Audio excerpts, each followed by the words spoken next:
I saw it on my grandmother's wall, a painting old and worn with time. A heart exposed and wrapped in thorns were the flame that never died. I was young and didn't understand why love would look like that, why the God who made the universe would show his heart and let it crack.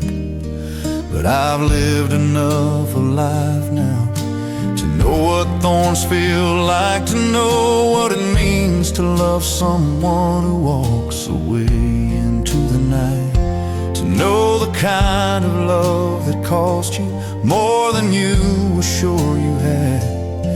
And I go back to that painting now, and I finally understand. This is not a distant God behind a wall of light and throne.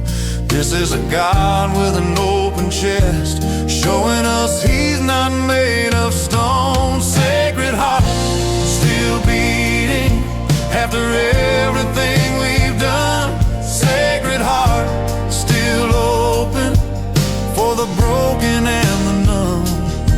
We drove the thorns around it, we turned away, we always do. But the heart that holds the universe still burns and beats for you. Sacred heart, still bleeding, still believing, still holding every wound we gave.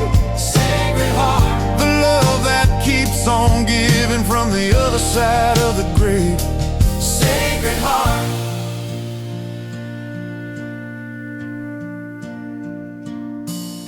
He showed it to a young nun in a quiet room in France one night. He said, look at what they've done to me, and how I love them still despite the coldness and the turning, the indifference and the pride. I keep coming back with everything pouring from my side.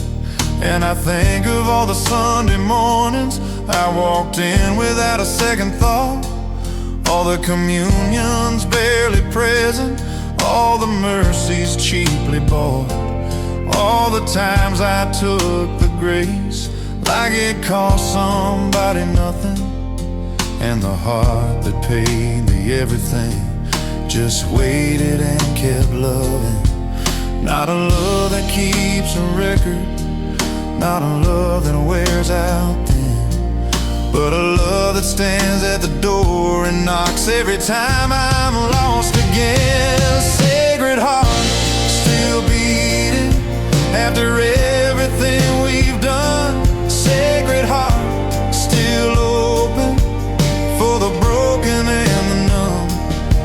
We drove the thorns around it, we turned away, we always do. But the heart that holds the universe still burns and beats for you. Sacred heart, still bleeding, still believing, still holding every wound we gave. Sacred heart, the love that keeps on giving from the other side of the grave. Sacred heart, come to me all you who are weary, come to me all you who are worn. Come and rest inside the sacred heart that was broken so that yours could be reborn. The thorns were not just Roman soldiers, the thorns are every wound we gave, every cold and hard and careless moment, every time we chose ourselves that day. But the flame above the thorns keeps burning, that's the part that breaks me every time that the damage and the love coexist there, that the wound and the warmth share the same design. Because that's what love actually looks like. Not the easy, not the clean, not the fine, but the open, bleeding, burning, sacred heart that chose you one more time. And I wanna love like that. God help me love like that, to keep the door of my own heart open even when it's been attacked, to let the fire burn above the thorns of everything that's cost me and will cost, to love the way the sacred heart loves like no one, and nothing is too far lost. kids will inherit this faith with all its beauty and its weight. And I want them to know the Sacred Heart before the world gets to them first and late. I want them to see the painting not as something old and strange and dim, but as the truest thing about the God who made them and still burns for them. So I hung it in our hallway where they pass it every single day. And sometimes one of them will stop and look, and I wait to hear what they will say. And my youngest touched the thorns one morning and said, "Dad, does that hurt him still?" I said, "I think the love is stronger than the hurt, and I think it always will be a Sacred Heart still beating after everything we've done. Sacred Heart still open for the broken and the numb. We drove the thorns around it, we turned away, we always do, but the heart that holds the universe still burns and beats for you. Sacred Heart still bleeding, still believing, still holding every wound we gave. Sacred Heart, the love that keeps on giving from the other side of the grave. And if your heart is cold and heavy, if the thorns are all you feel tonight, look for the flame burning above them. That's the love that never lost the fight. Sacred Heart still beating, still burning, still yours. Sacred Heart Still beating, still burning for you. After everything, Sacred Heart still beating. The thorns couldn't stop it, the cold couldn't stop it. Still yours. Sacred Heart Still beating, still burning, still yours, always yours.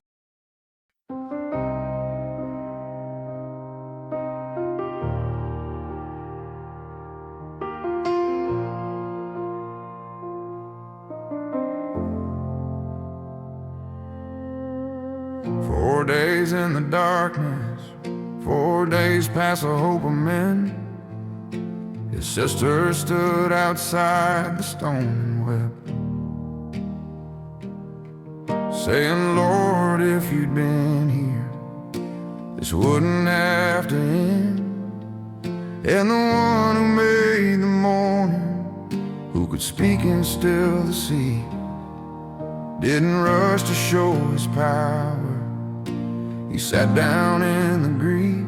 He asked him, "Where have you laid him?" Like he didn't know the place. And then the God of all creation let the tears run down his face.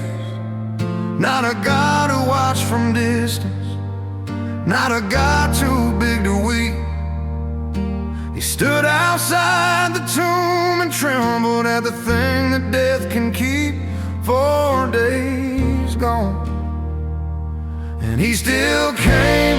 4 days in the dark and cold, and he called out Lazarus by name. He didn't say you should have had more faith. He didn't say you waited too long.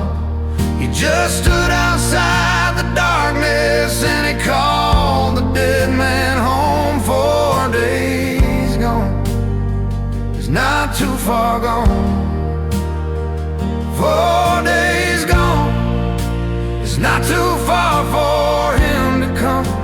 Whatever's been dead inside you, whatever stone has been rolled in place, 4 days gone is not too far gone for the God who stood outside that cave.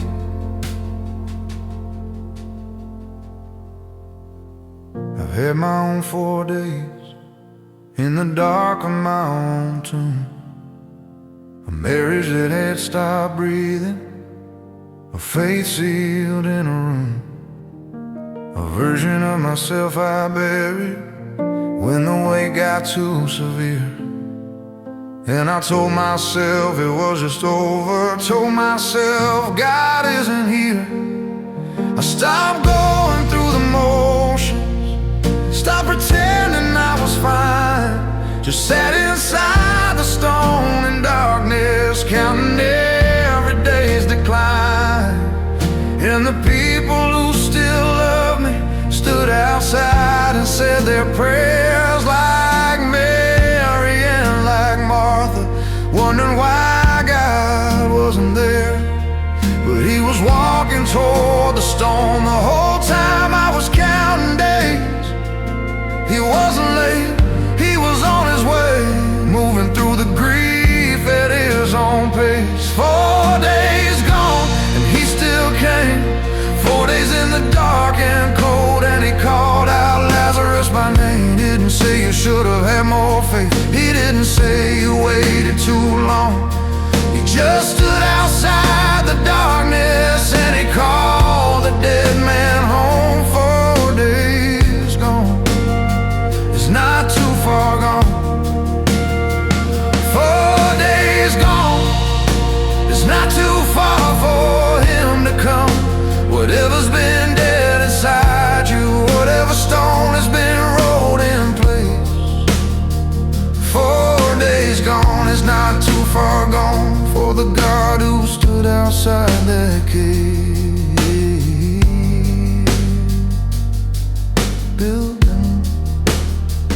Jesus wept. 2 words that changed everything I knew about God. Jesus wept.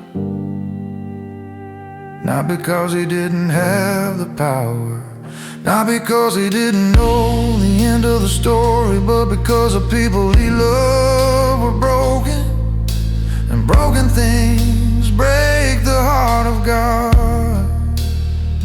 Jesus wept, and I read 1,000 verses about the power and the throne, but none of them undid me like the God who wept alone outside a borrowed tomb for a man he was about to raise. Because the pain was real right now, and right now deserved his tears. And then he lifted up his voice, the way the voice that spoke creation speaks, not loudly, not with thunder, just Lazarus come out. And the dead man heard his name. I heard my name one Tuesday, not in thunder, not in light, just a quiet, steady pulling in the middle of an ordinary night. Like something in the stone was cracking, like the air inside was shifting, like the hands that shaped the universe were reaching in and lifting. I didn't come out all at once. The grave clothes still were on. I stumbled to the entrance, blinking in the light of what I lost and what was being given. And he said to those around me, unbind him, let him go, because some resurrections need the hands of those who love you to finish what God starts. 4 days gone and he still came. 4 days in the dark and cold, and he called out Lazarus by name. He didn't say you should have had more faith. He didn't say you waited too long. He just stood outside the darkness and he called the dead man home. 4 days gone, it's not too far gone. 4 days gone, it's not too far for him to come. Whatever's been dead inside you, whatever stone has been rolled in place, whatever merits faith or future, whatever dream you've given up for lost, whatever version of yourself you bury, whatever you stopped hoping could be crossed. 4 days gone is not too far gone for the God who wept for the God who calls the dead by name,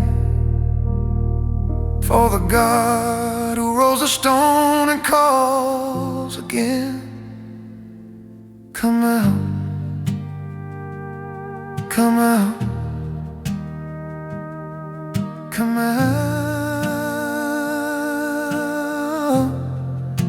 He's outside your stone right now. He's been weeping, he knows your name. Come out, for the day's gone.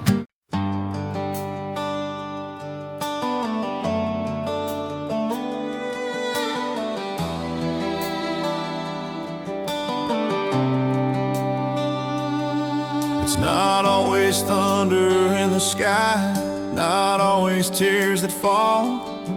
Sometimes it's just a quiet weight I carry through it all.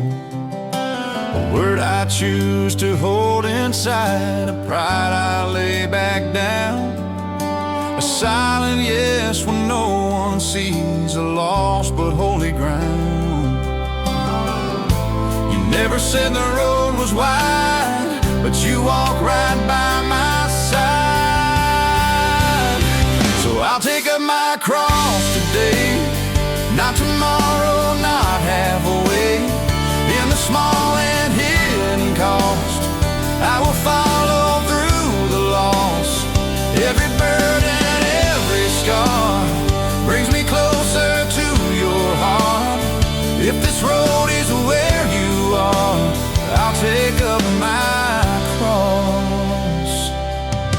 It's in forgiving one more time when anger feels so strong.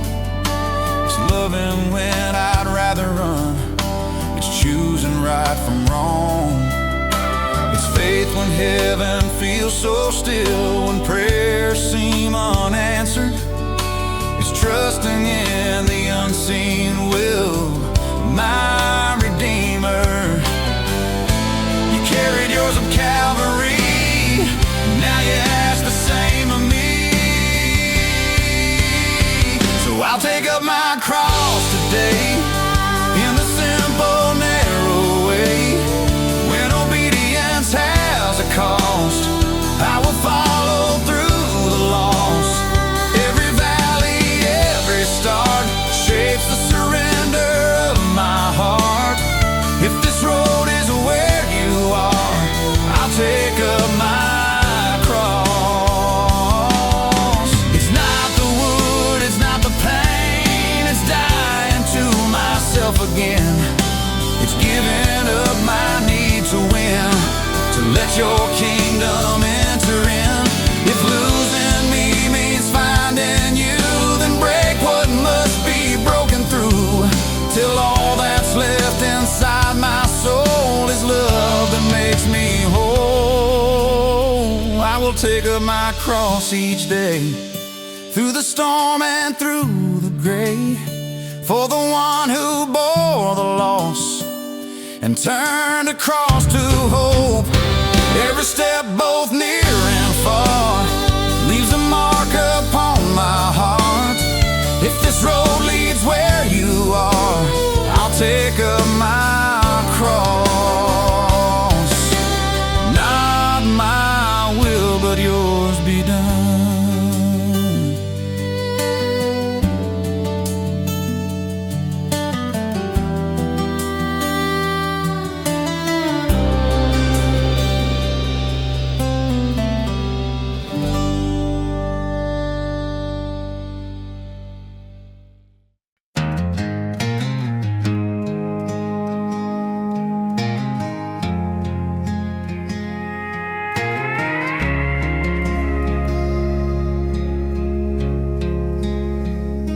I sit in the back when no one asks what brought me through the door. I haven't been inside a church since I stopped keeping score. The suit I wore at my father's funeral still hangs behind the chair. I put it on without a reason, and and somehow ended up here. The stained glass throws its colored light across the wooden floor. There's something in my chest remembers what my mind had been ignoring for years before. The smell of candles, incense rising, something I can't name, a feeling like a door cracked open on a room I thought was gone. I didn't come with faith today, I came with what remained. A hollow man in a borrowed suit, standing in the rain. In the last pew, where the doubters go to sit, where the ones who almost gave up come to see if God still fits. I didn't bring him anything, no prayers, no songs, no tears, just the weight of all the questions I've been carrying for years. And somehow in the last pew, something pulled me back in from the last pew.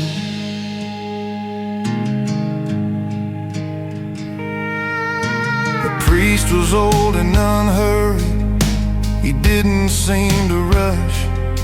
He spoke like he had all the time that a broken man could trust. He said God is not offended by the ones who wrestle hard. He said Jacob walked away with a limp and still walked away changed. And I thought about my father, how he knelt beside his bed every single night before he slept, with the words he never said out loud, but God could hear them. And I wonder if he prays for me, still from wherever the faithful go, when the last amen is breathed. I'm not ready to believe again, not fully, not just yet, but I'm tired of pretending that the leaving didn't leave a dead. In the last pew, where the doubters go to sit, where the ones who almost gave up come to see if God still fits. I didn't bring him anything, no prayers, no songs, no tears, just the weight of all the questions I've been carrying for years. And somehow in the last pew, something pulled me back in from the last pew.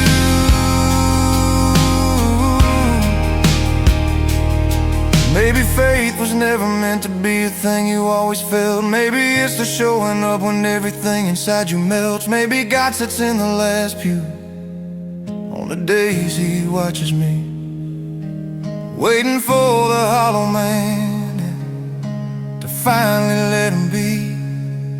I don't have to have it figured out, I don't have to be made whole, to sit in this old wooden church and offer him what's left of my soul. And when the bells rang out at communion, I stayed right where I was, but something in me leaned in closer, something in me said almost. I watched him walk the center aisle, hands folded, heads bent low. Old women, young men, tired mothers, all carrying what I know. And for just a moment I forgot that I was the one outside, because grief looks the same at the altar as it does when you're trying to hide. In the last pew, where the doubters go to sit, where the ones who almost gave up come to see if God still fits. I didn't bring him anything, no prayers, no songs, no tears, just the weight of all the questions I've been carrying for years. And somehow in the last pew, something pulled me back in from the last pew.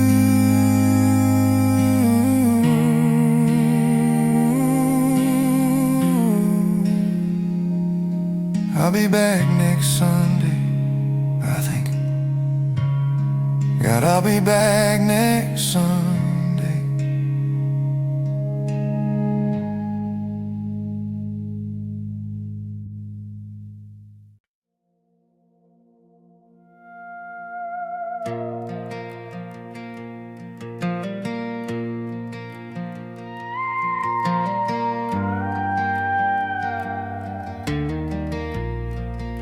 The desert doesn't scare me the way it used to do. I've learned that empty places are where God breaks through. I laid down what I clung to, I loosened up my grip, and found that what I was holding was keeping me from Him.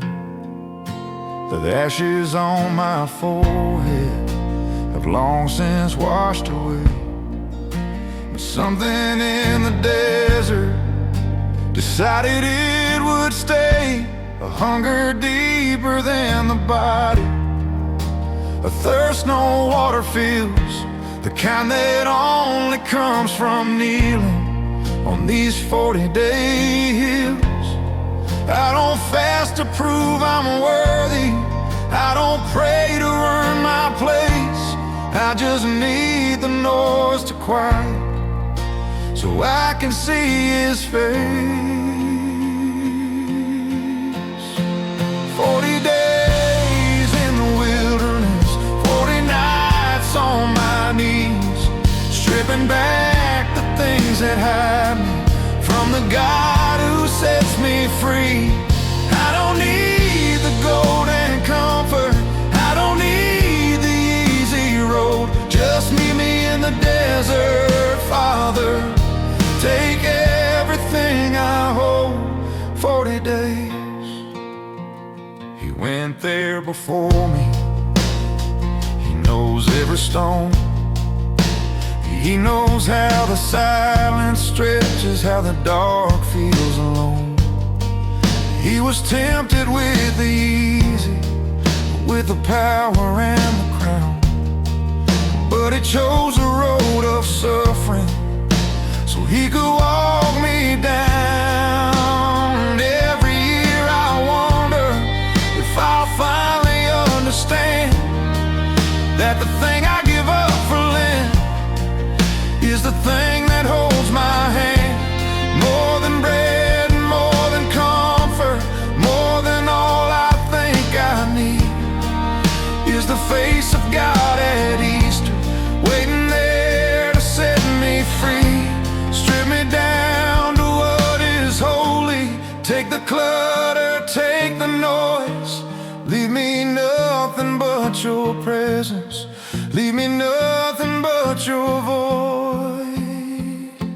40 days in the wilderness, 40 nights on my knees, stripping back the things that hide me from the God who sets me free. I don't need the gold and comfort, I don't need the easy road. Just meet me in the desert, Father. Take everything I hold.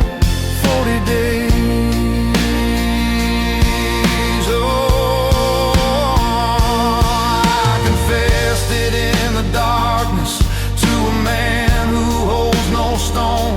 Every weight I've been pretending wasn't heavy, wasn't known. And when I heard the words of mercy, spoken quiet, spoken clear, I understood why land exists, to make the Easter real.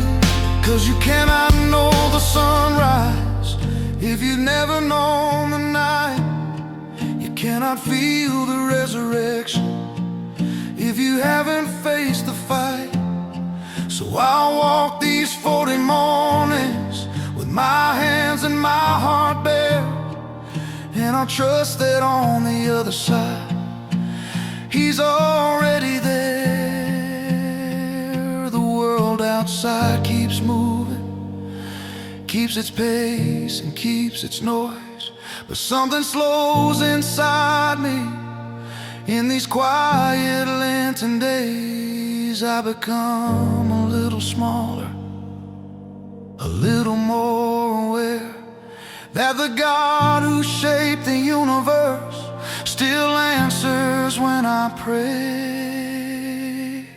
40 days in the wilderness, 40 nights on my knees, stripping back the things that hide me from the God who sets me free.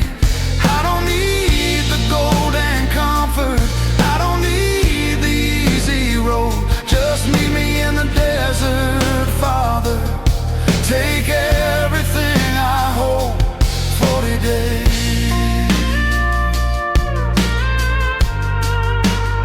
Take everything I hold. Just leave me you.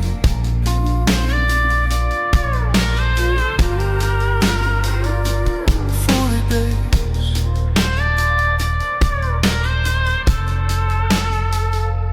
And then the dawn.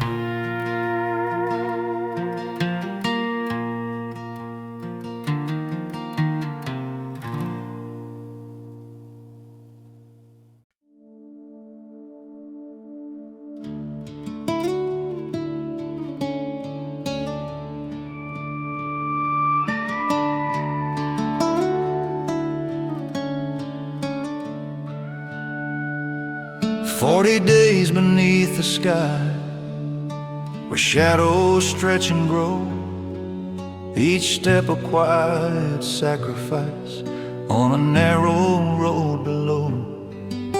The cross stands on the horizon, the hill is drawing near. Some days my faith feels steady, some days it shakes with fear. You are walking with me through every in-between. This is the long walk to Easter, through desert and through flame, through silence and surrender, through calling out your name.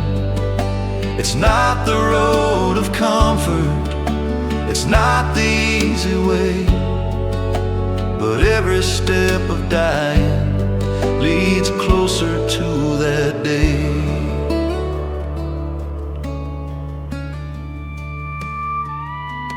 There are nights of hidden battles where heaven feels so still, moments when obedience costs more than I thought it will. Yet in the dark awaiting, a promise still remains. The stone has not been lifted, but hope is in the pain. You never waste the valley, you shape me in the trial. This is the long walk to Easter, through weakness and through loss, through learning how to follow the shadow of the cross. It's fasting and forgiving, it's bending pride to pray, it's dying to the old man so light can find its way. If Friday feels like ending, if silence fills the tomb, if heaven seems to hide its face in grief's unbroken room, still dawn is on the calendar, still mercy waits to rise, still death does not get final word before new life arrives. This is the long walk to Easter, but it will not end in night. For every cross that we embrace will burst in living light. Through desert dust and darkness, through every tear we shed, the road that leads through Calvary leads to life instead. The stone will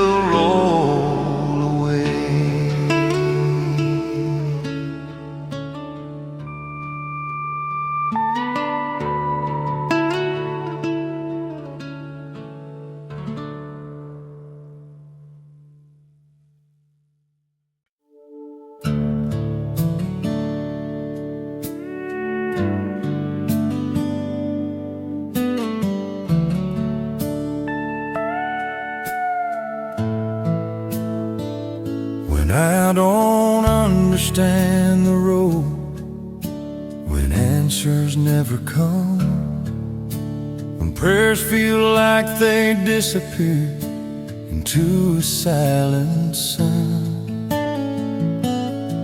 when doors close without warning, when dreams fall through my hands, when everything I thought was sure slips like shifting sand. You're not shaken, you are not late, so I will trust you still when the mountain doesn't move, when the valley feels too long, when I don't see the proof. I will trust you still through the breaking of my will, even in the waiting. I will trust you still.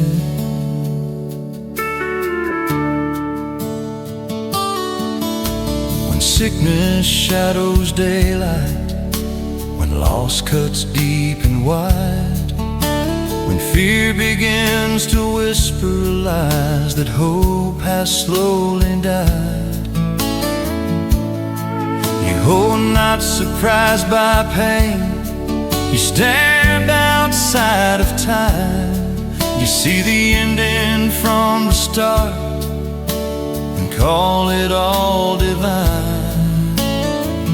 You hold tomorrow inside your hand, so I will trust you still when the night refuses dawn, when I feel the weakest, when all my strength is gone.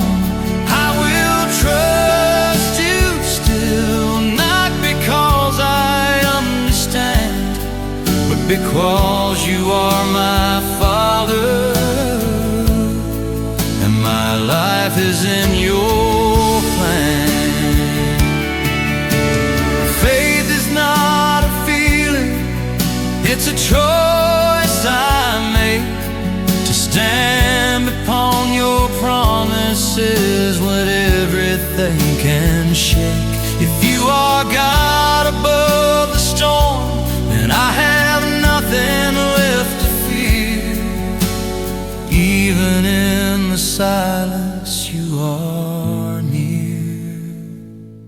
I will trust you still when the waters rise and roar, when the path is narrow and I can't see the shore. I will trust you still till my final breath is filled with the quiet of surrender. I will trust you still. You are faithful. I will trust you.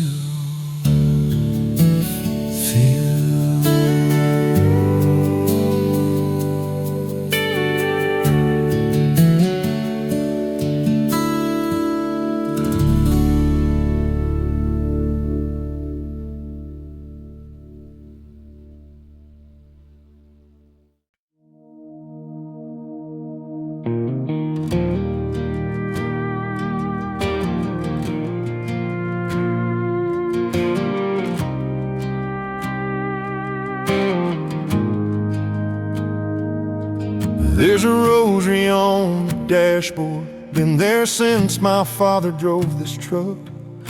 The beads are worn and slightly faded from the years of sun and rust and luck.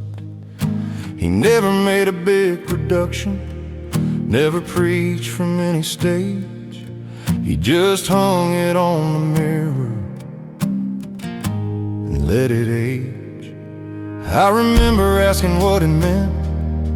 He kept his eyes on the road ahead, He said, son, some days the praying is the only thing between us and the dead.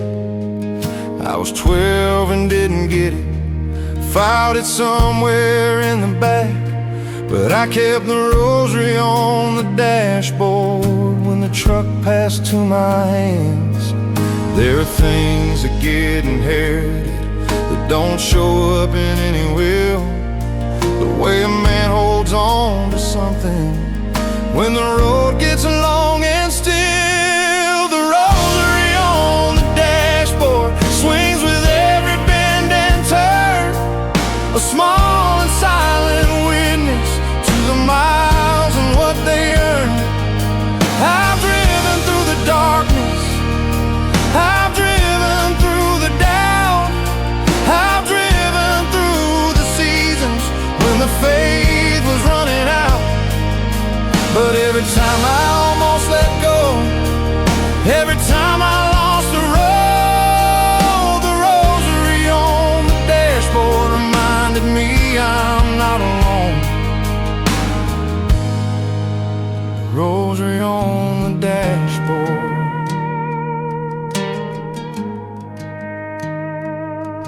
My wife thought it was old-fashioned the first year that we drove together. She laughed a little at the beats swinging through the summer weather. But the night we lost the baby on the highway driving home, she reached up to the dashboard and she held it and she held it and she held it and she didn't let it go. She never made a joke again about the beads or what they meant. And I watched her start her own rosary in the quiet hours of Lent. Now there are two sets on the dashboard, hers and the one my father left. Two prayers tangled up together, like a family, like a breath. Some things can't be explained in daylight, some things only make sense in the dark. When you're driving into nothing and you need something for your hands and your heart, the rosary on the dashboard swings with every bend and turn, a small and silent witness to the miles and what they earn. I've driven through the darkness, I've driven through the doubt, I've driven through the seasons when the faith was running out. But every time I almost let go, every time I lost the road, the rosary on the dashboard reminded me I'm not alone. The rosary on the dashboard.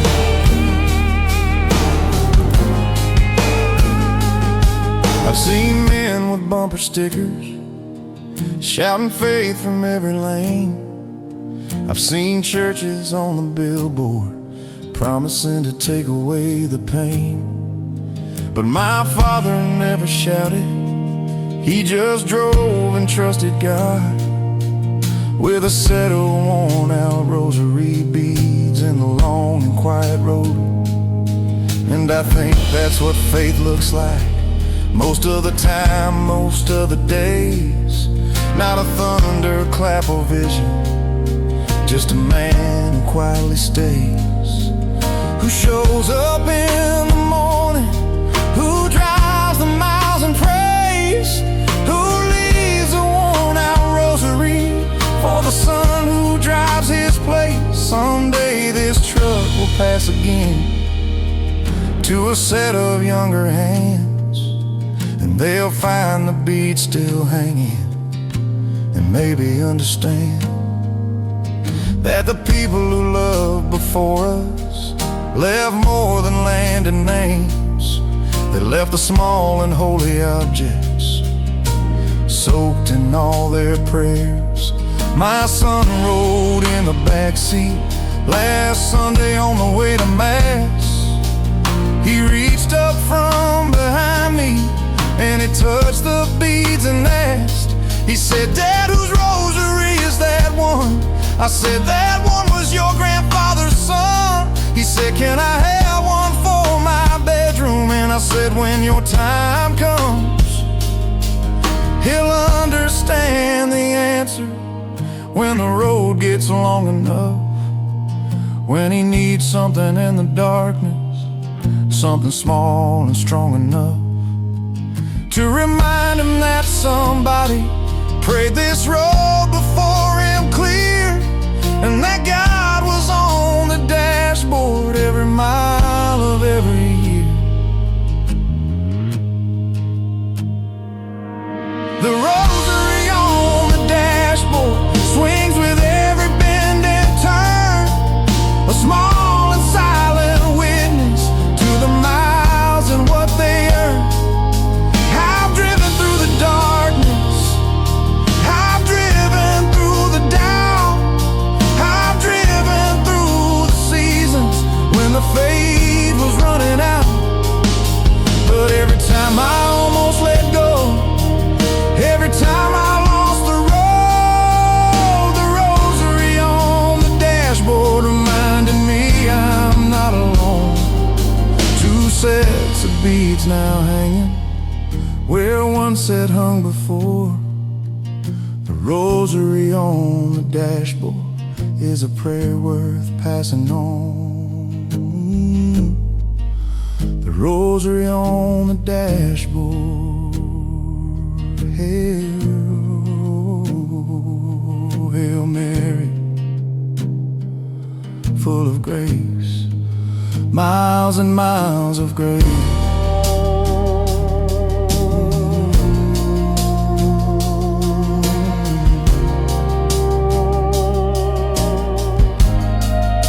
The rosary on the dashboard.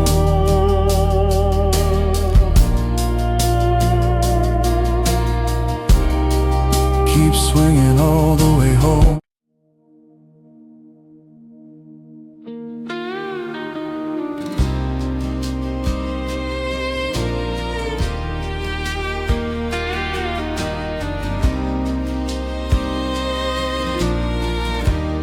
Ash falls lightly on my skin, a fragile mark of truth. Quiet reckoning begins between my pride and you. Comfort doesn't walk this road, it fades behind my step. Every mile exposes me, and all I've tried to protect. Take what keeps me safe, if safety keeps me far. Strip me down to grace, take the lesser loves away. Let the desert rearrange every part of me. If fasting breaks my will, if silence bends my knees, let this be the season you make a new heart in me. Temptation wears familiar clothes, it speaks with gentle light. It offers crowns without a cross, and truth without the price. But hunger sharpens what is real, and thirst reveals my need. Not bread alone can hold my soul, not comfort set me free. Burn what is not yours, refine what still remains. Strip me down to grace, till nothing false survives, till surrender feels like freedom.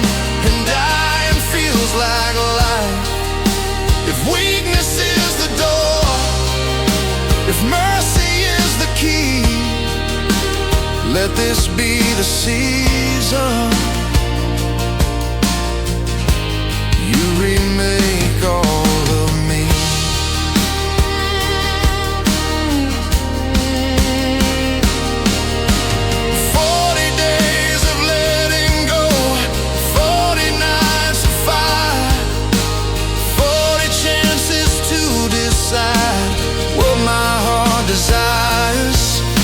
If I must walk through Calvary before I see the dawn, let me walk it honestly till every mask is gone.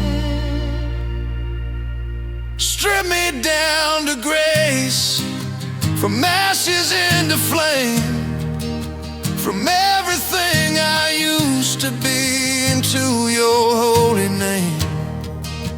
When Easter breaks the sky and death has lost its claim, let what rose inside of me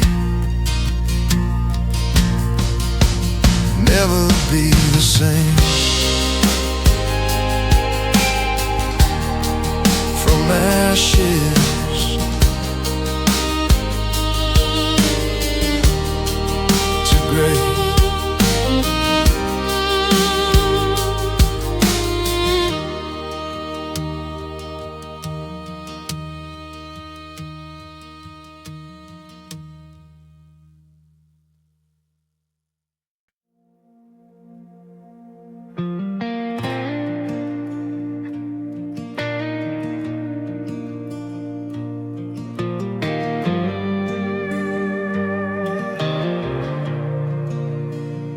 I was carrying silent battles no one else could see, smiling through the questions that were breaking me. Every prayer felt unanswered, every door seemed closed. I was losing strength inside more than anyone knows. Nights were long and heavy, faith was hanging by a thread. I believed the lie that hope itself was dead. Pieces of my future scattered on the floor. I didn't know if I could fight the pain anymore, but mercy met me in the darkness, right where I fell apart. Grace stepped into my weakness and reached into my heart. He healed my wounded heart. He restored my soul where the fear had torn apart. He made me whole from the ashes of my sorrow. His love took control. He healed my wounded heart. He healed my soul.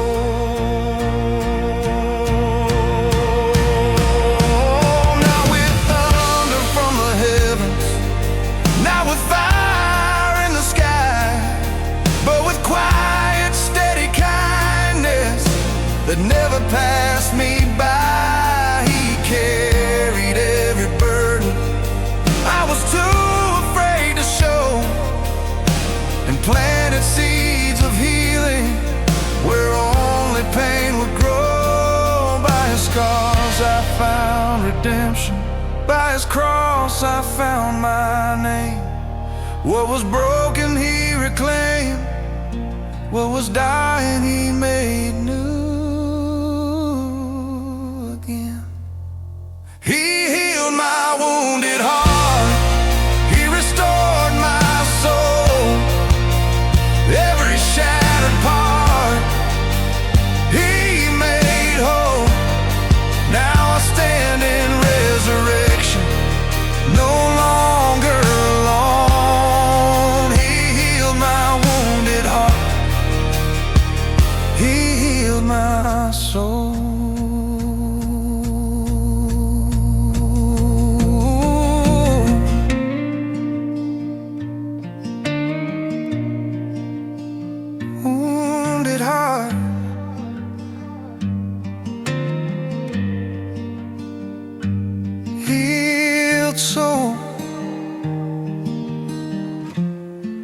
by His love alone.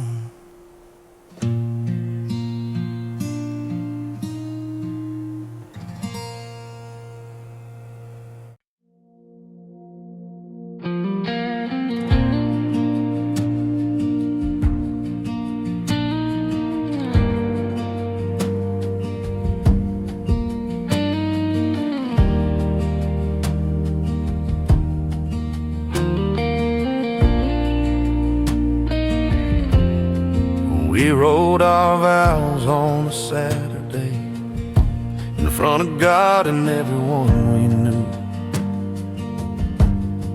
I promised you forever, with no idea what forever puts you through. The early years were easy, love felt like a summer field, but summer always turns to autumn, and autumn shows you what is real.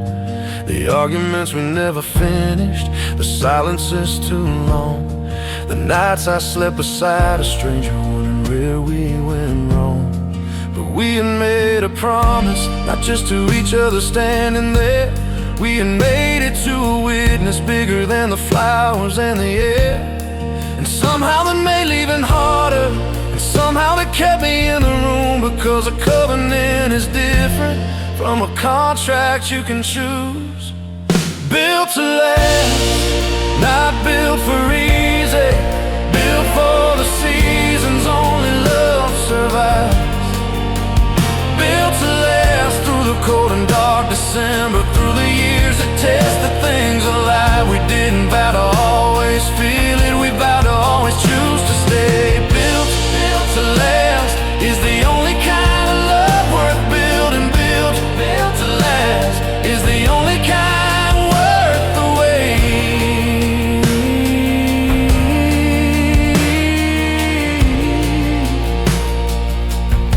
I watched my father-in-law dying, holding her hand by the hospital bed. 50 years of ordinary mornings, and he still reached for her instead. He wasn't eloquent or romantic, he didn't write her poems or songs. He just showed up every single morning. For 50 years he showed up strong.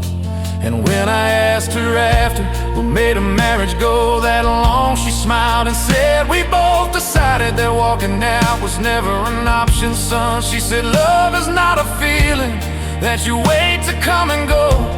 It's a garden that you water even when the cold winds blow.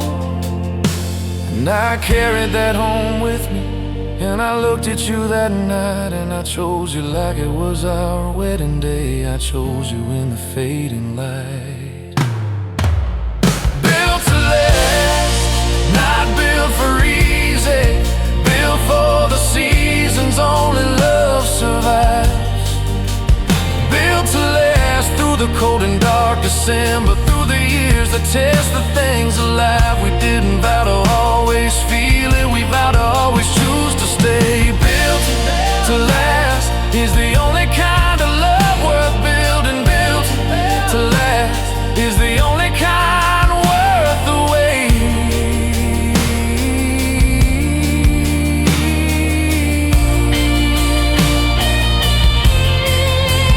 There were mornings I was not the man I promised I would be. There were seasons you were carrying more than half the weight for me. And I don't deserve the grace you gave me on the days I gave you stone. But grace is not about deserving, it's about refusing to go home alone. We've sat across from other couples, watched them pack their lives in boxes, watched love die in parking lots, and wondered what the difference is. Maybe it's the God we brought in to the center of the room. Maybe it's the vow that held us when the feeling left too soon. I don't have all the answers, and I know we're not yet done, but I'd walk back to that altar, and I'd do it all again. Every hard and holy season, every fight and every dawn, I would choose you in the silence, I would choose you all along.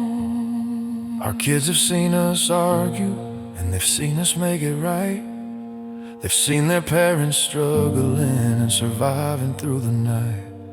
And I hope that's worth something more than the perfect home we never had. That they'll know that love is not a feeling, it's a choice you make through good and bad. Someday they'll stand at their own altars and they'll make their own big vows. And I pray they build on something solid, not on feelings, not on now. I pray they build on God and morning, on the daily choosing to remain. I pray they build the way we tried to build, to last through joy and pain. Built to last, not built for easy. Built for the seasons only love survives. Built to last through the cold and dark December, through the years that test the things alive. We didn't vow to always feel it, we vowed to always choose to stay. Built to last is the only kind of love worth building. Built to last is the only kind worth the wait.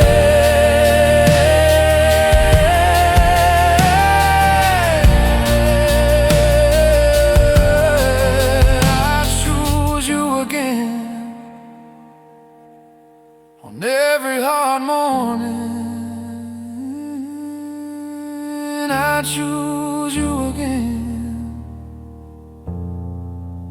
built to last.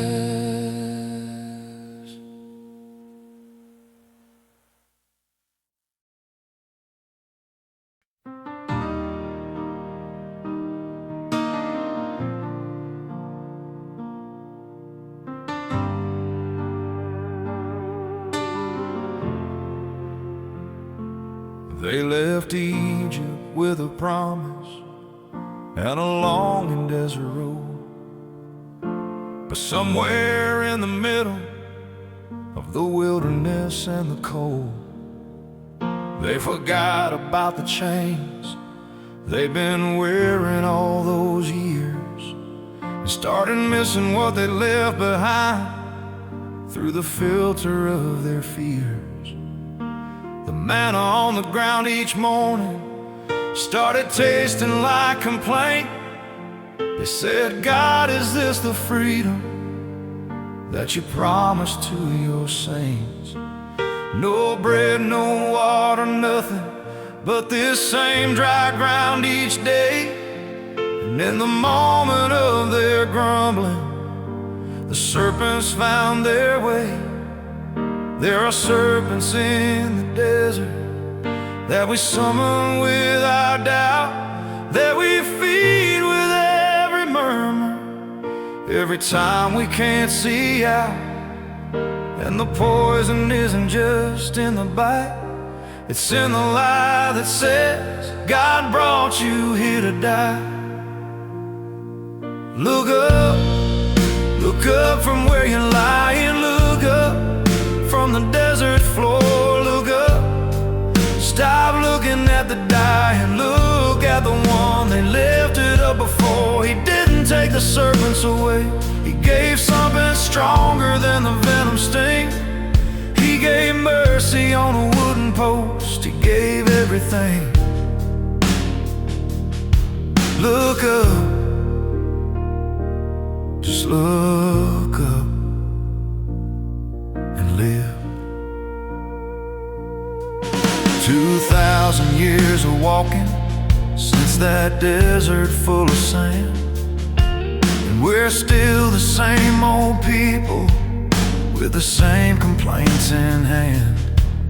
We're tired of the manna, tired of trusting what we cannot see, tired of the long and winding desert between the chains and being free.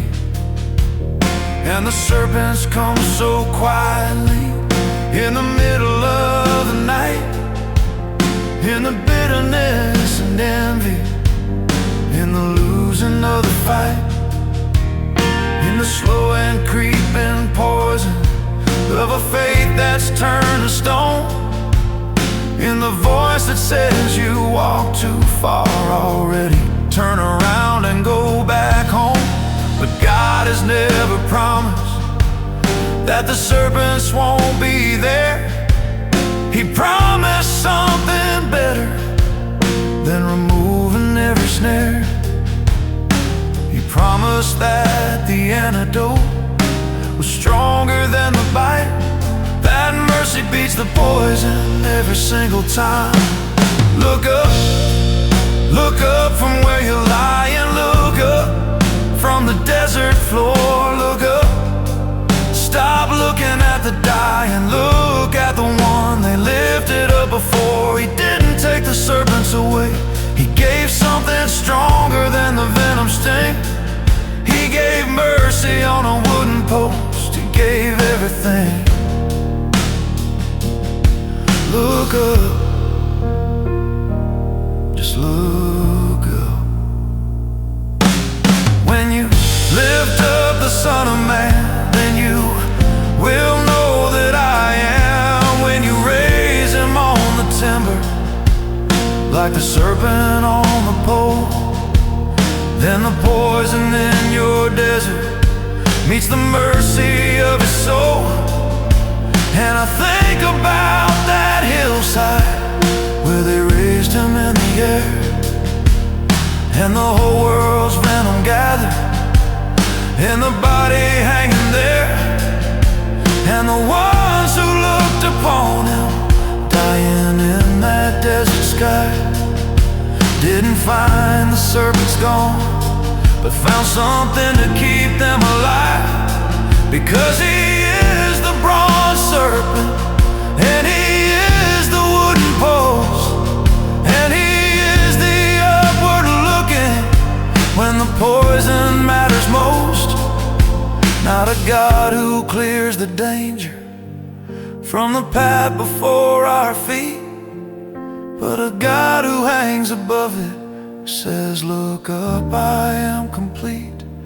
I am the bread you're sick of, I am the water in the sand, I am the thing you're complaining about, and I am the promised land. I am the Exodus in Egypt, I am the serpent and the cure. I am the one who keeps on walking with you when you're not sure.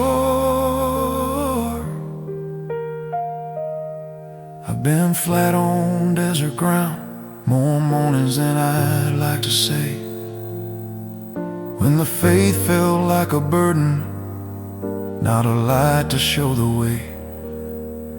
When I looked around at others with their easy roads and cleaner skies, and I let the poison in through the smallest of my doubts disguised. But someone said, look up, son, not at the ground, not at the snake, not at all the ways this journey is more than you can take. Look at what was lifted over you before you even knew the bite. Look at the one who took the venom in so you could have the life. Look up from where you're lying. Look up from the desert floor. Look up, stop looking at the dying. Look at the one they lifted up before. He didn't take the serpents away, he gave something stronger than the venom sting. He gave mercy hanging on the wood, he gave everything. When you cannot see the morning, when the poison's in your chest, when you're tired of all the manna, when you're sick of all the rest, look up, just look up and live. Look up, he's been lifted. Look up and live.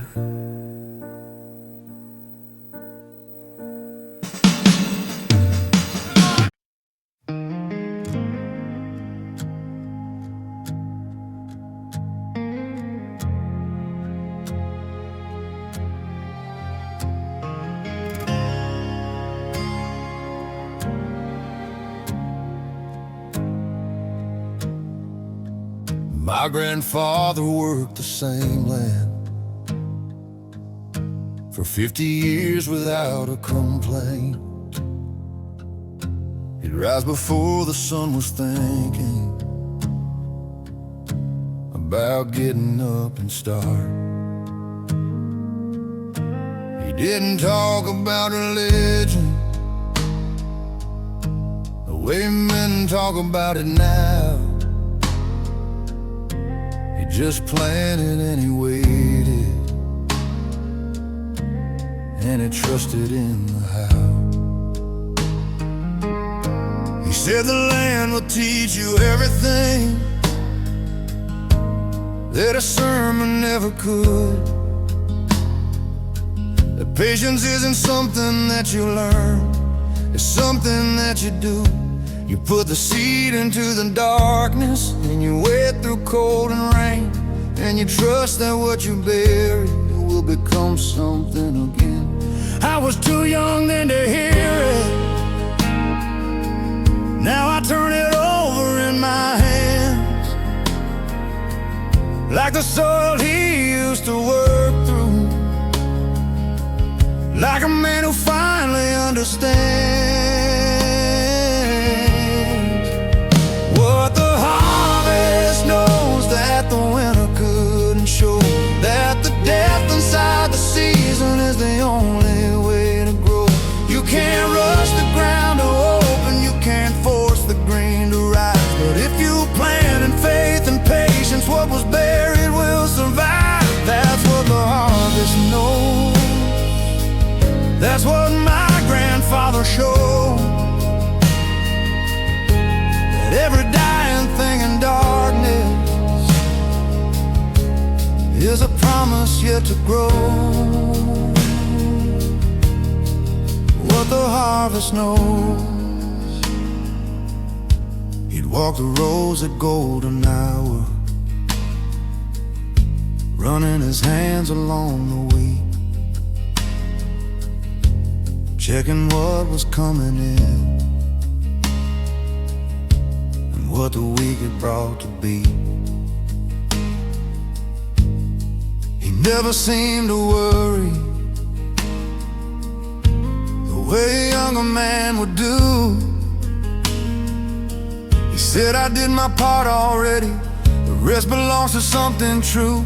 He'd bring his lunch out to the field and eat alone without a phone, just him and 30,000 acres and a God he'd always known. And when the drought came hard one summer and the crop came up thin and dry, he knelt beside the cracked and broken earth and prayed without asking why. Not demanding and not bargaining, not shaking his fist at the sky, just talking to God like a neighbor with the honesty of a man too tired to lie. What the harvest knows that the winter couldn't show, that the death inside the season is the only way to grow. You can't rush the ground to open, you can't force the green to rise, but if you plant in faith and patience, what was buried will survive. That's what the harvest knows. That's what my grandfather showed, that every dying thing in darkness is a promise yet to grow. What the harvest knows.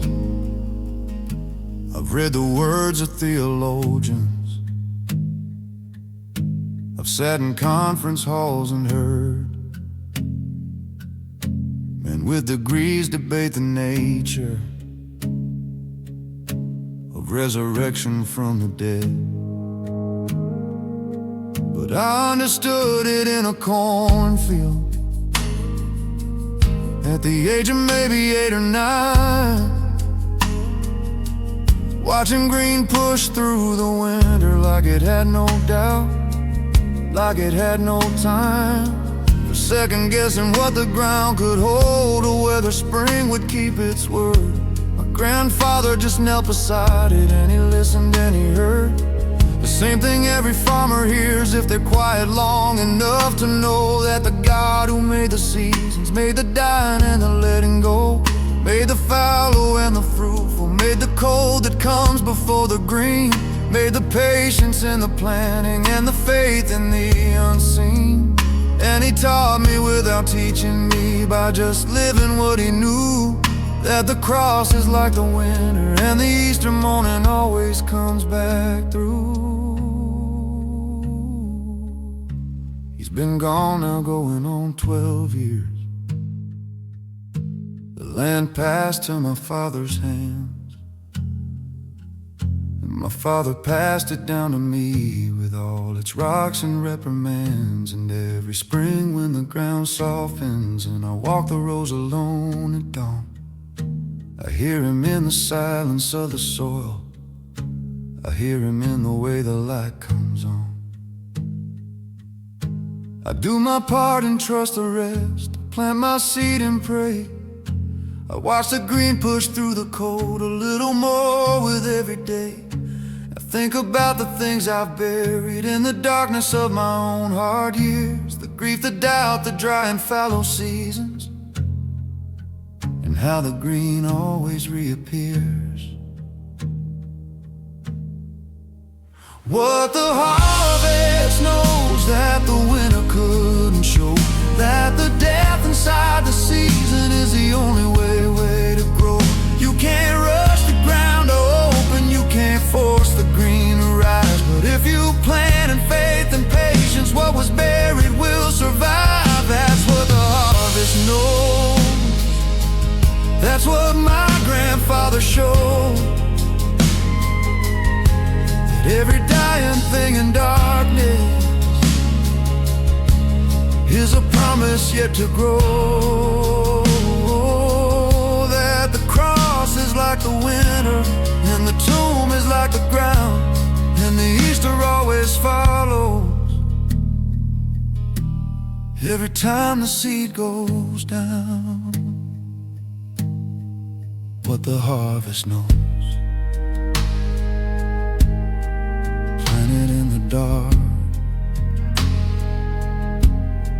trust the ground, trust the God who made the ground.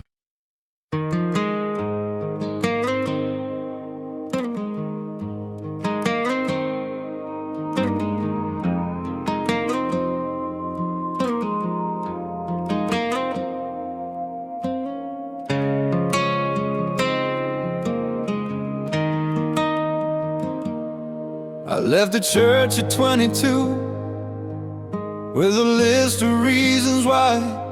Too many rules, too many questions, too many things I couldn't reconcile inside.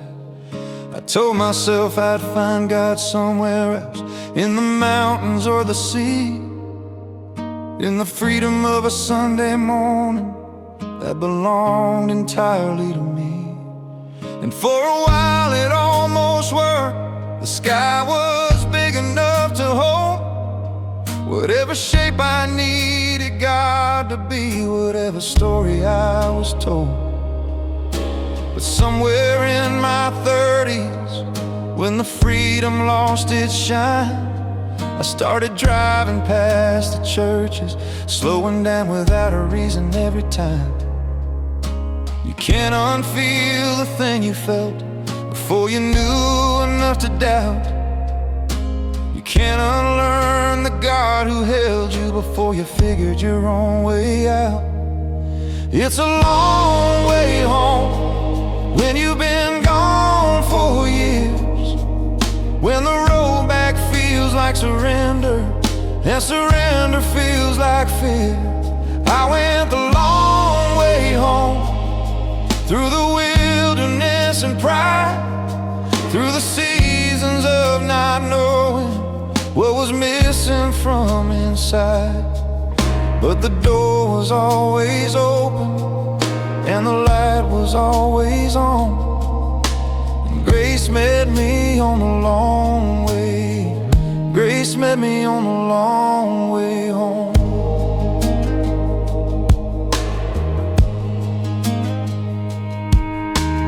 Walked in on an ordinary No dramatic moment, no big sign, just a tired man who needed somewhere quiet enough to finally get his mind.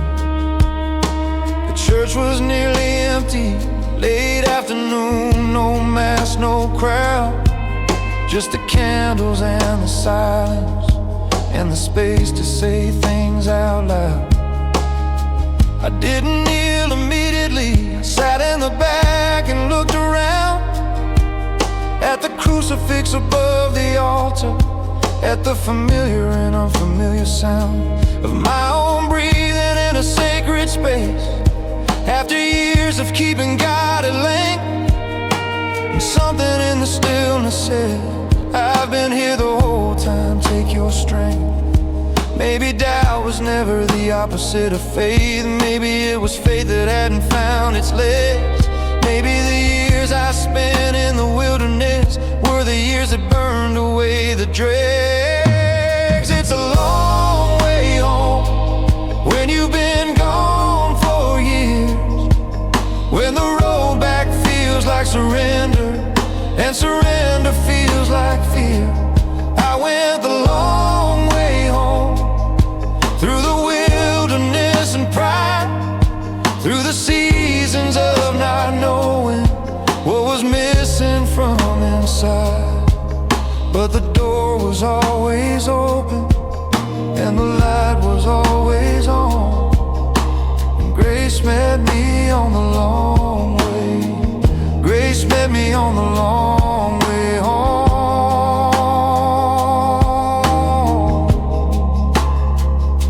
I've talked to men who never left, who can't quite understand why someone raised with all of this would walk away.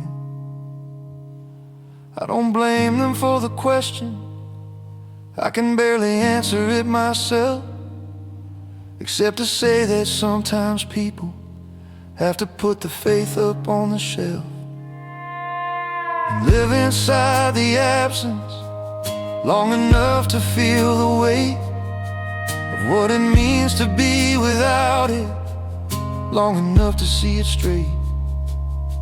Not as a set of rules to follow, not as guilt and not as shame, but as a father who kept the porch light burning every night I didn't come. And now I sit in mass on Sundays next to people I don't know, fumbling through the parts I've forgotten, relearning everything I let go. And it's awkward and it's humbling, and some mornings it feels thin, but I keep showing up on Tuesdays because something here is calling me back in. My mother lit a candle for me every single week I was away. She never told me until I came back, didn't want to push, she said she'd just pray. And I think about those candles burning through the years I wasn't there, the quiet faithful intercession of a woman on her knees in prayer. That's the thing about the people who stay, they hold the space for the ones who go. They keep the faith alive and breathing for the prodigals they love and know. And when I finally made it back, she didn't say a single word, just held me in the parking lot like the answer to every prayer she'd heard. It's a long way home when you've been gone for years, when the road back feels like surrender, and surrender feels like fear. I went the long way home, through the wilderness and pride, through the seasons of not knowing what was missing from inside. But the door was always open, and the light was always on, and grace met me on the long way. My mother's candle lit the long way. God was on the long way home.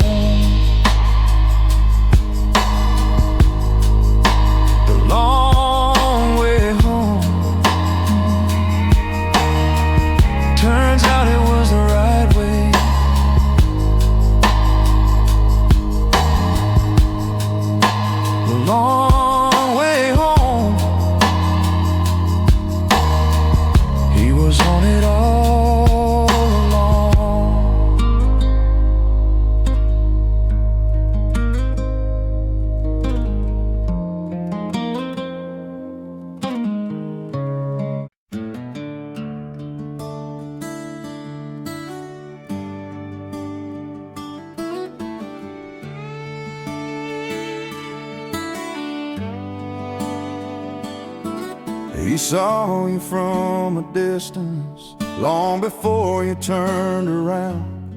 Before the shame could slow your footsteps, he was already running down. You'd spent everything you carried on a life that left you bare.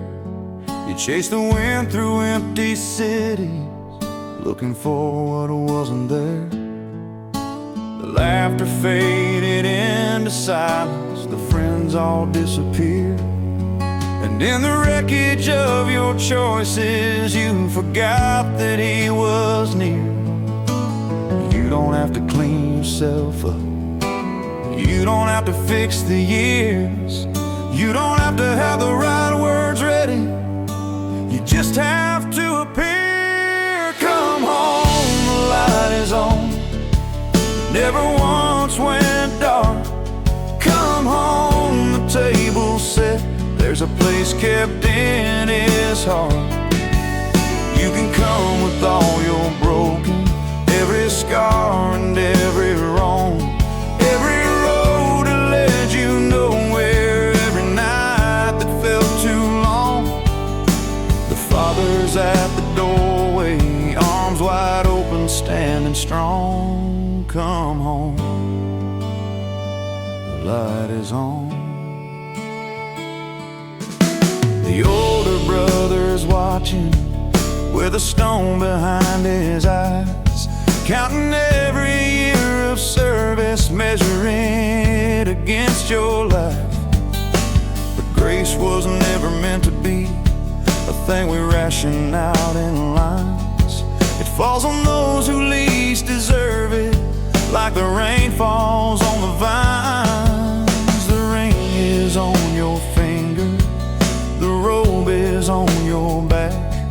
Heaven throws a celebration every single time a child comes back.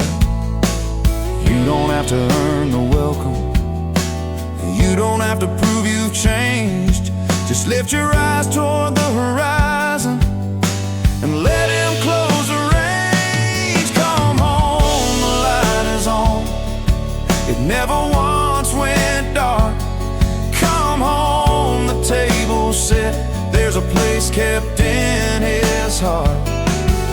You can come with all your broken, every scar and every wrong, every road that led you nowhere, every night that felt too long. The Father's at the doorway, arms wide open, standing strong. Come home, the light is on. Maybe you've been gone so long, you forgot the way back in. Maybe shame has built a wall between your heart and home again. Maybe someone said your name like it was something to be scorned. Maybe church felt like a courthouse and grace felt like a storm. But I tell you this, he knows your name. He never stopped to watch, he left the 99 behind to bring the one lost back. The price was paid before you left, it cost him everything he's got. And love like that doesn't stop. I've seen men kneel in silence with nothing left to say. I've seen women come with trembling hands after years of staying away. And every time the same thing happened, every single time, the one who made the stars above said you were always mine.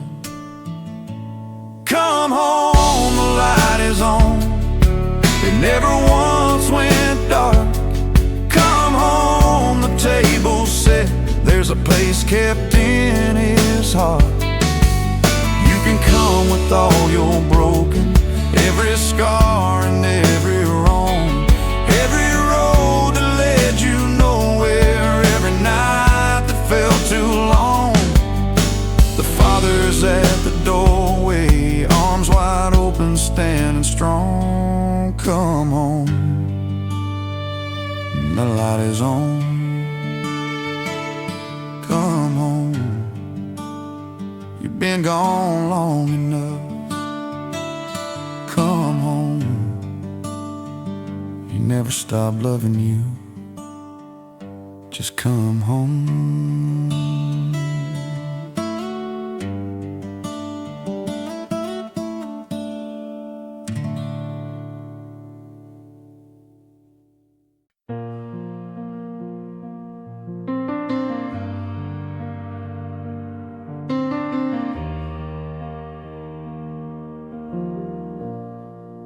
We didn't move the chair for months. Nobody said a word about it.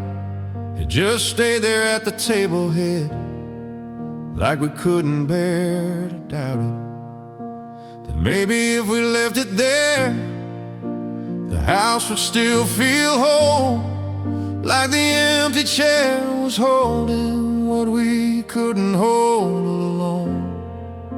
His coffee mug still on the shelf, his reading glasses by the lamp, his boots beside the back door, still holding the shape of where he'd stand. The mud off before coming in every night for 40 years, and I'd walk past those boots each morning, fighting back the tears. Grief is strange the way it lives in the ordinary objects left behind, in the chair and in the coffee mug, in the boots that shaped themselves to him with time. The chair he left behind still sits at the head of the table. The chair he left behind still holds more than wood is able. I sat in every other seat since the day we laid him down, but that chair belongs to someone whose absence makes a sound. The chair he left behind is teaching me to pray that the love that fills an empty space was never meant to go away. The chair he left behind. My mother set his place one Christmas, didn't notice till she'd done it. 4 plates instead of 3 that morning. None of us could say a thing about it. She stood there with the 4th plate in her hands above the table, and she laughed the kind of laugh that only grief is able to pull out of a person when the pain is too precise for tears. She said, well, he was always here for Christmas, and we held her through the years that collapsed into that moment, into one December breath. And we understood together that love doesn't end at death. There's a presence in the absence that I didn't understand before, that the ones who leave us early somehow stay behind the door. The chair he left behind still sits at the head of the table. The chair he left behind still holds more than wood is able. I've sat in every other seat since the day we laid him down, but that chair belongs to someone whose absence makes a sound. The chair he left behind is teaching me to pray that the love that fills an empty space was never meant to go away.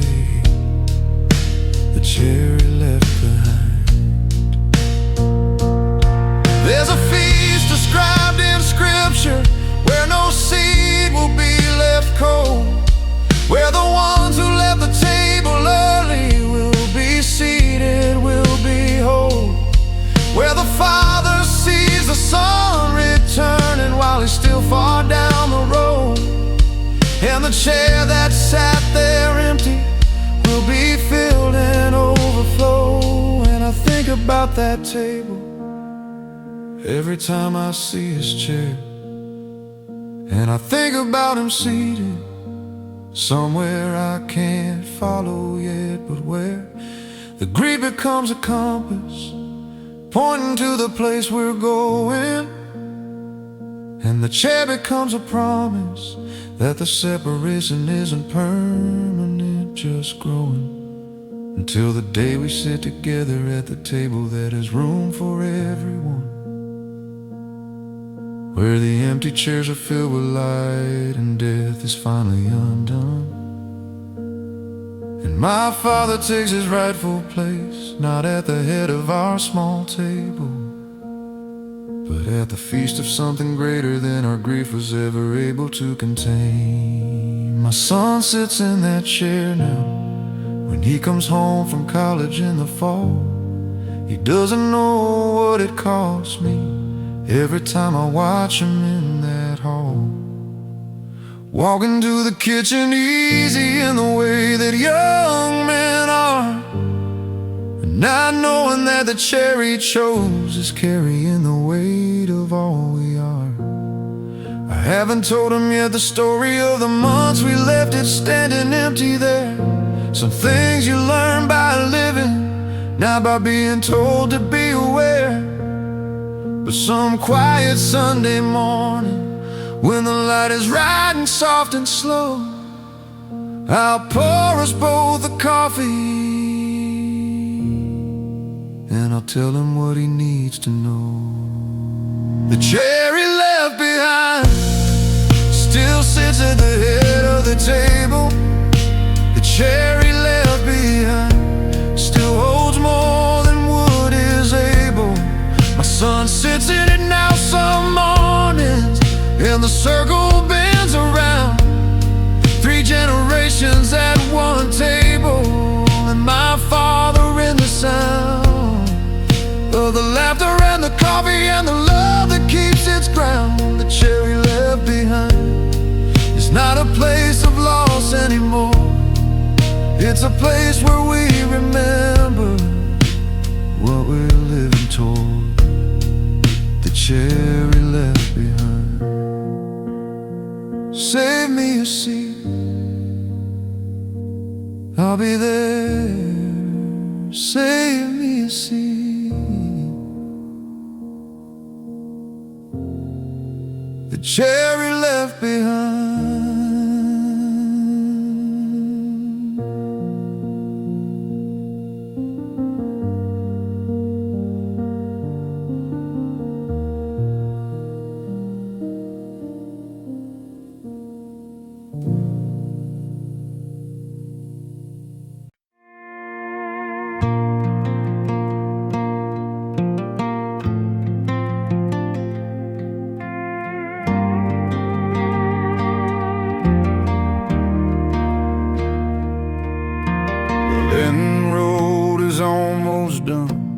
Desert's nearly crossed.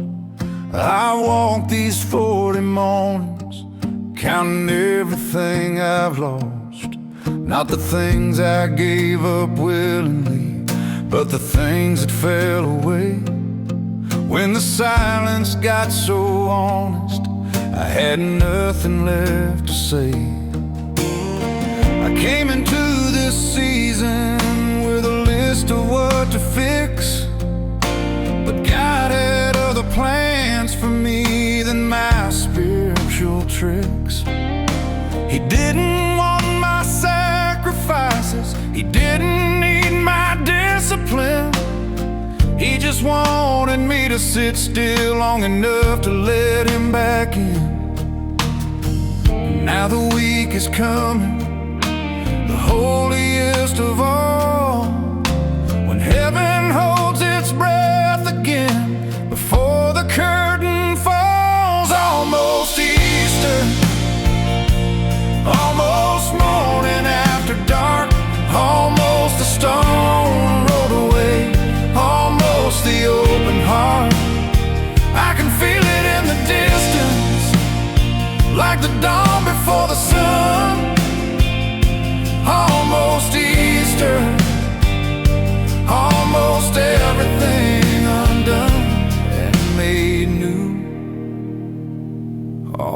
almost Easter.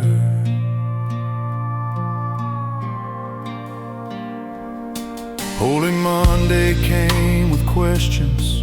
Holy Tuesday came with doubt. Holy Wednesday felt like silence when I couldn't figure out how a man could love that deeply, how a God could choose that road, how the hands that shape the universe could let themselves be nailed and sold. Holy Thursday broke me open, kneeling at that wooden pew, watching bread become his body, watching wine become him too. And I understood the upper room, the fear behind that door, that even those who loved him most weren't ready for what lay before. But Friday has to happen before the Sunday comes. The tomb has to be sealed up tight before the stone gets rolled and done. Almost Easter, almost morning after dark, almost the stone rolled away, almost the open heart. I can feel it in the distance, like the dawn before the sun. Almost Easter, almost everything undone and made new. Almost Easter. Good Friday broke the sky in two. The veil was torn in half. The earth itself was trembling at the weight of what had passed. And in the dark of Holy Saturday, the world held still and breathed. And I, knowing that the grave was losing everything it thought it owned beneath, I've had my Holy Saturdays, days of not knowing what comes next, days of sitting in the in-between, of silence and unrest, when the thing you love seemed gone for good, when hope had left the room. But Easter always follows Friday, light always breaks the tomb. I've been preparing all this season, giving up and kneeling down, fasting in the early mornings before the world makes all its sound. But no amount of preparation could make me ready for the grace that meets me at the Easter vigil, when the fire lights up every face, the candle passed from hand to hand, the darkness giving way. Hallelujah, finally spoken after 40 silent days. And something in my chest ignites, something old becomes brand new. Almost Easter just became Easter. And he's alive and I am too. It's Easter, it's morning after dark, the stone is rolled away, it's the wide open heart. I felt it in the distance, now the sun has finally come. It's Easter, everything undone and made new. It's Easter, he is risen. It's Easter. Hallelujah. After all this silence, Hallelujah. he is risen indeed.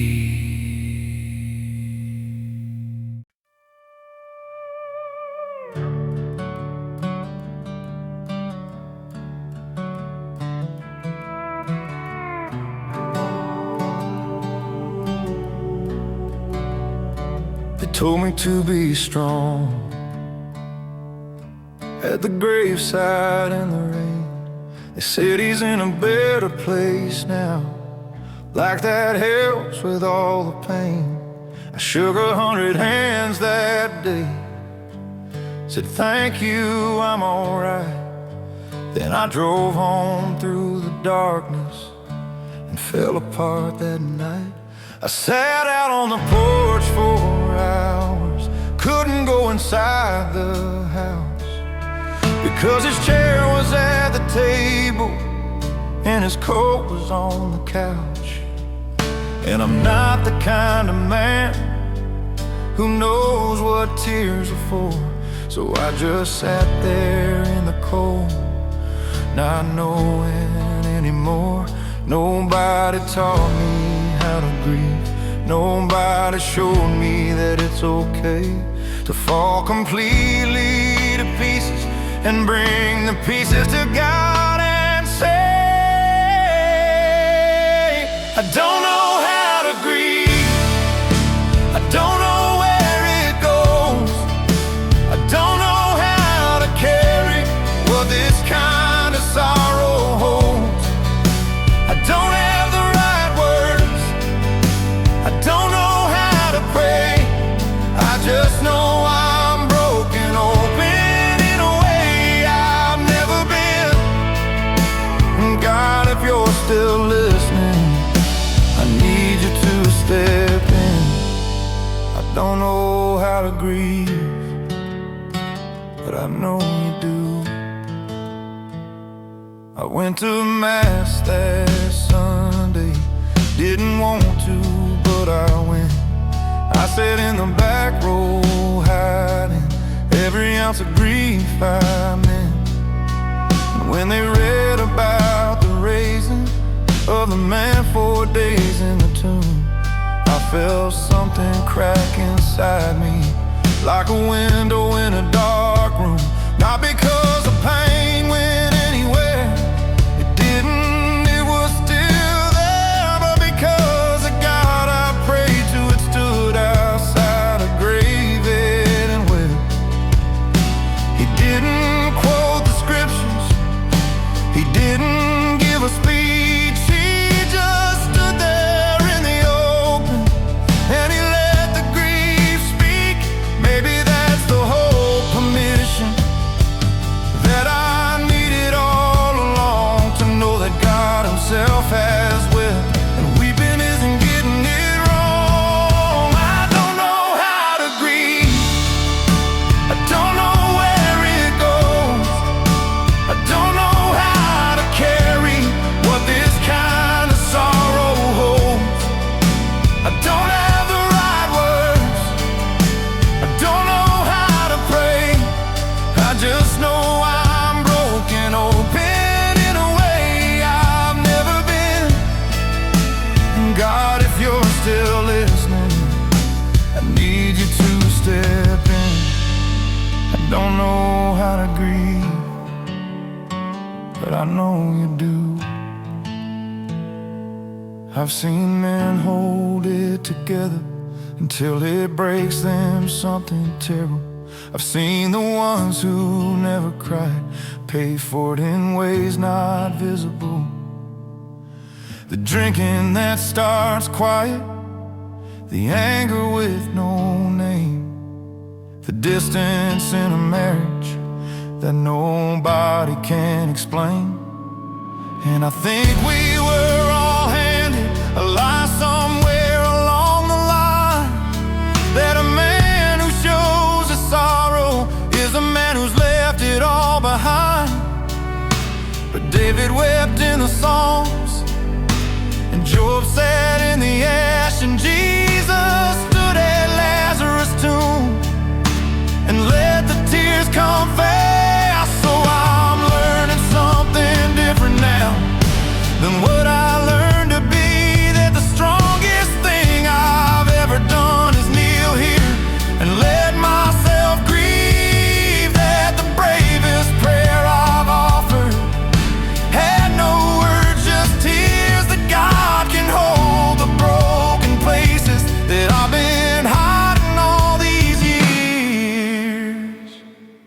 It's been 8 months since the funeral. Some days I almost forget. Then I hear his laugh in someone else, and the whole thing comes back in. I've stopped pretending I'm alright. When people ask me how I am, I've started saying I'm still in it and meaning it. My son caught me crying once at the kitchen table alone. He stood there in the doorway, not sure if he should come or go. I waved him over, held him close and said, this is what love calls, son. When you love somebody truly, this is what it feels like when they're gone. I hope that's something worth them knowing, more than all the strength I've shown. That grief is just love with nowhere to go, and God is right there in the middle of it, closer than he's ever been before.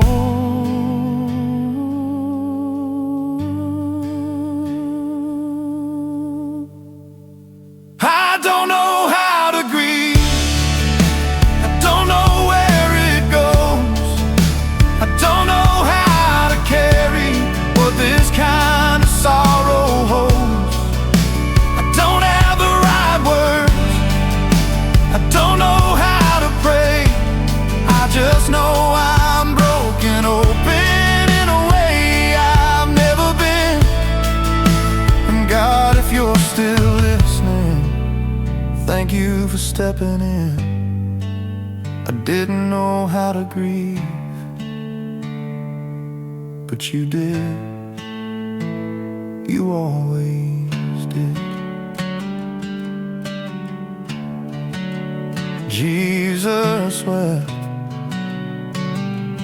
2 words that gave me permission. Jesus wept, and so can I.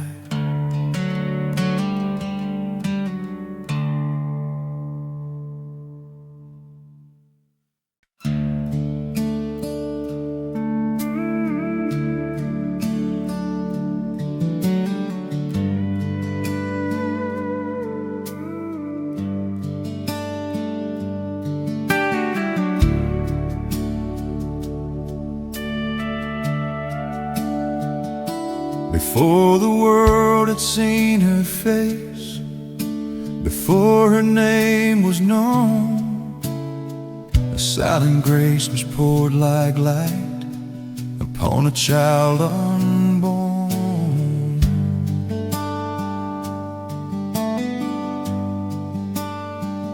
No shadow touched her rising soul, no stain of ancient form. Father's mercy moved in time before the curse could come. Not by her own deserving, but by redeeming love, full of grace from the dawn, chosen before the sun, preserved by mercy's hand for the coming Holy One. Oh, daughter clothed in light, oh, promise kept in flame from the first breath of your life. He called you by your name.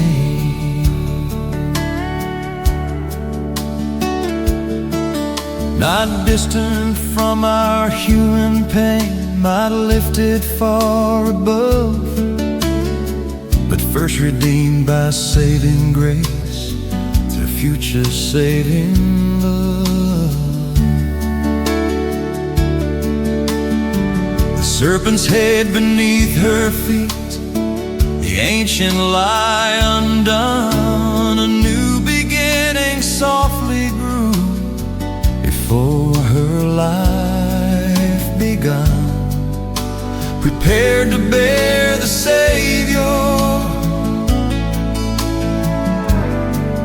the spotless Lamb to come, full of grace from the dawn, pure as morning air, a garden kept for God alone, where heaven chose to dwell. Oh, Ark of Covenant, oh, living temple flame, from the first breath of your life,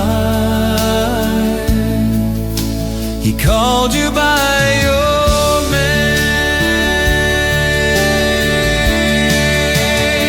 In view of Calvary's mercy, in view of coming blood, the cross reached back through history and cover her with love. Not separate from redemption, but first to be made whole. The victory of Christ began within her hidden soul.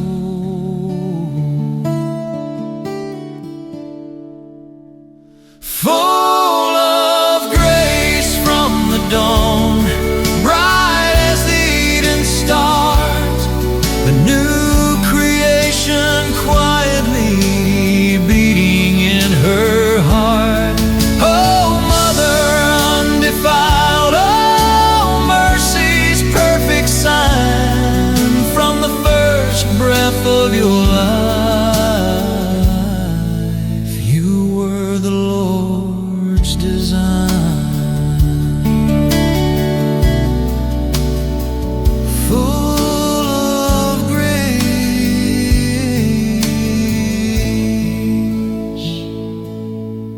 pray for us.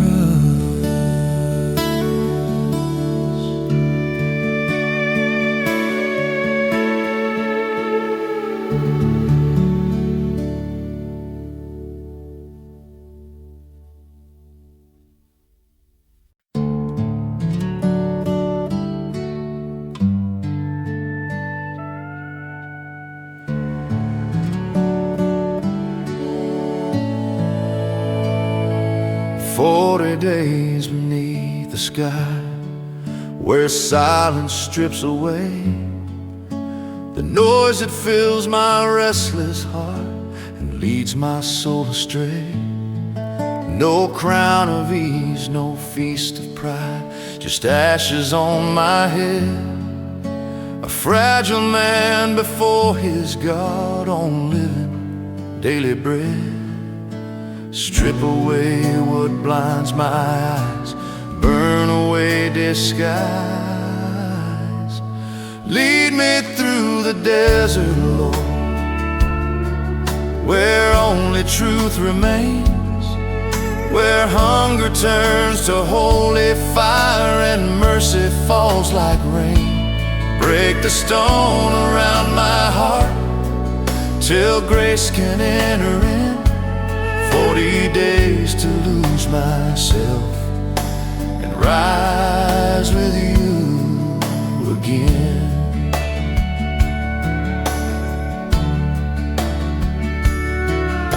The tempter whispers comfort, the easy wider road, but you were there before me, beneath temptation's load.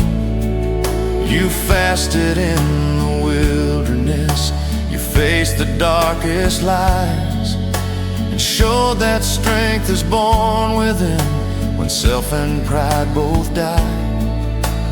Teach my soul to choose the cross, not the lesser loss. Lead me through the desert, Lord, through dust and honest prayer, where hidden sins come into light and meet your mercy there. Break the stone around my heart till chains are torn within. 40 days to lose myself and rise with you again. Not just sacrifice of bread, but sacrifice of will. Not just fasting from the world, but learning to be still. If dying now means living true, if surrender sets me free, then let these 40 days reshape the man I'm called to be. Lead me through the desert, Lord, till Easter morning breaks, till every wound is washed in light and every fear awakes. Break the stone around my heart, let resurrection begin. 40 days to lose myself and rise with you again. From ashes into flame, from desert into dawn.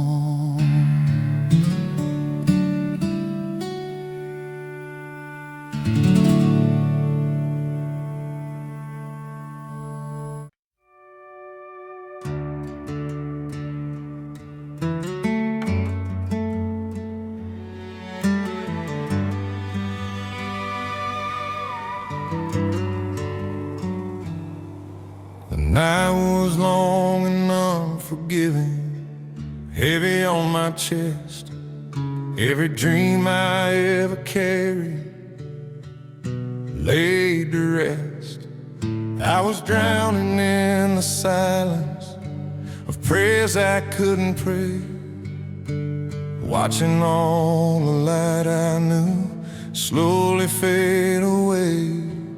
In the valley of my breaking, where the shadows closed me in, I believed that I was finished, that this was where I'd end. Every tear felt like a witness to everything I lost, standing face to face with sorrow and the weight of every cross.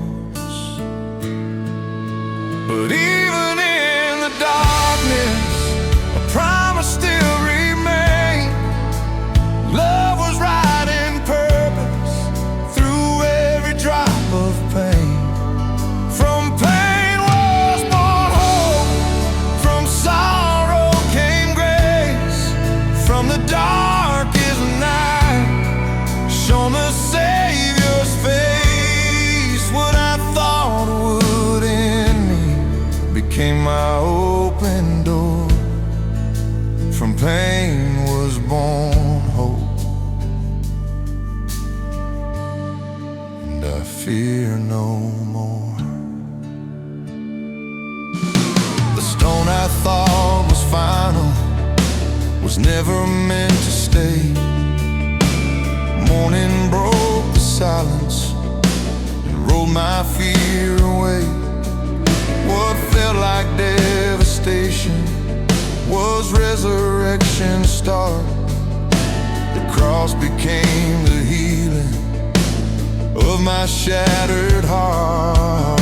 If He conquered death and sorrow, then this storm will pass. Every wound becomes a story of His love that lasts. From pain was born hope, from ashes came life. From the deepest wound came holy light. Now I stand forgiven on redemption's shore. From pain was born hope, and I fear no more. From pain came hope, from the cross came love.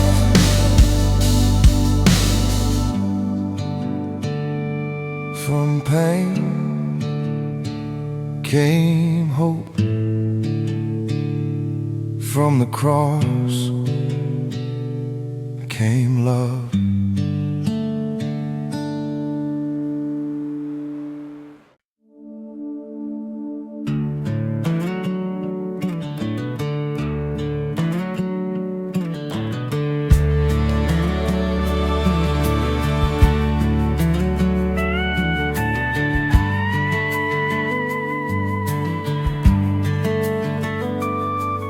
When the night is full of shadows and my heart is full of fear, when the road feels long and lonely and no answer seems near, I lift my eyes to heaven through the silent dark and whisper holy words from the depths of my heart.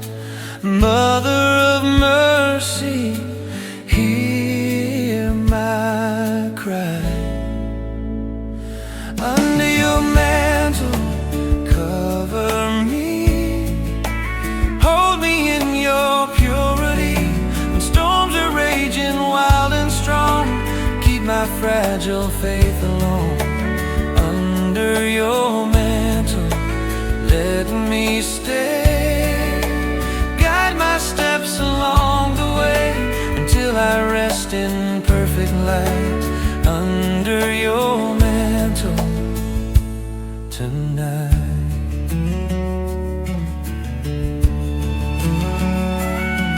You who stood in quiet courage when the world had turned away, teach my trembling soul how to trust and how to pray. When temptation whispers softly and my strength is small, wrap me in your tenderness and lift me when I fall. Mother so gentle, stay near me. Under your mantle, cover me, guard my heart in charity. When doubt is louder than my song, remind my soul where I belong. Under your mantle, let me hide, safe within your holy side, until my fears are washed away. Under your mantle, I will stay.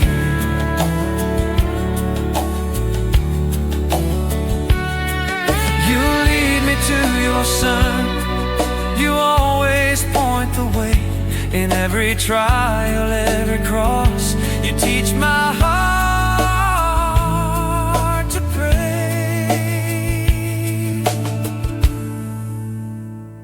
Under your mantle, I will stand, trusting in the Father's plan. Through every valley, every sea, your gentle hand is guiding me. Under your mantle, till life is through, let my final breath choose you, and may my soul forever be under your mantle, eternally.